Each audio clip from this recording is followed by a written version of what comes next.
Hey guys, John here at the Strong Life Club, and in today's training video I'm going to run through the block pull, why it's so important and why we like using it with our clients, and also the benefits for it. Okay, so first of all, the block pull is a raised deadlift, so we're bringing the bar off the floor. As you can see here, I've done it with the bumper plates. You can do this in a squat rack where you put the pins in and you raise the bar up, and you're basically performing the top end of a deadlift pattern. Movement pattern.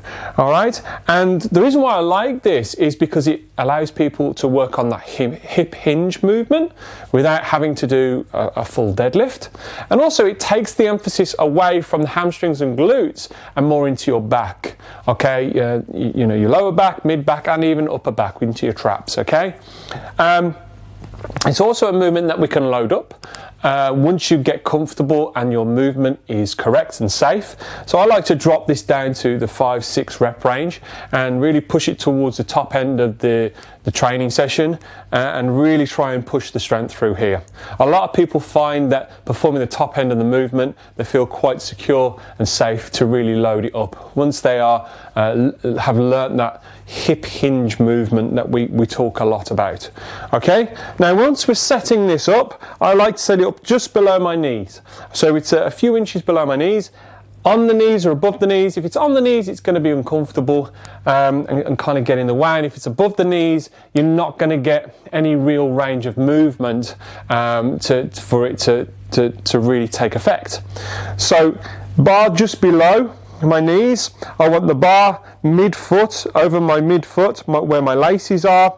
As you can see, there's just a few inches in between my shins and the bar. Okay, feet are set up hip width, pointing forwards. Everything's in a nice straight line for my ankles, my knees, and my hips. Okay, from here, I'm going to drive the hips back, keeping the shins upright, keeping a nice neutral spine and my chin down. I don't want to be raising the chin up, because now I'm going to feel tension into my upper back and into my neck.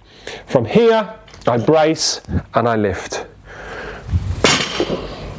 Now, it's really important that when we're learning this movement is that we learn that brace and where we want to target tension. All right, if we're just lifting, we haven't braced, we're going to lose that tension into the area that we want. In this instance, the back, okay, into your lats. All right, so what I want you to think about doing from here is when we're in that bottom position, think abs switched on and tight.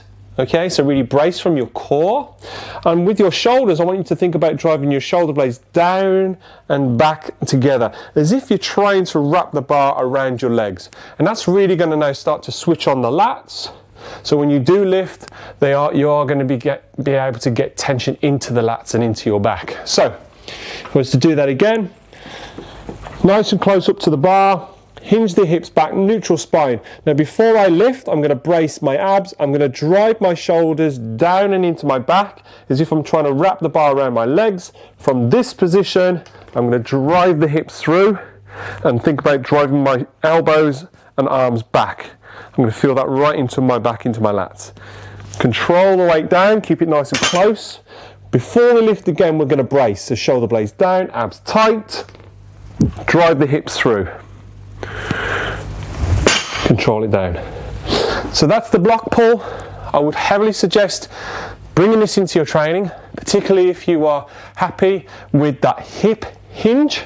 All right, if you're able to keep that neutral spine, then this is a great movement for that upper back development, and you're really going to be able to load this movement up and really improve on your strength goals.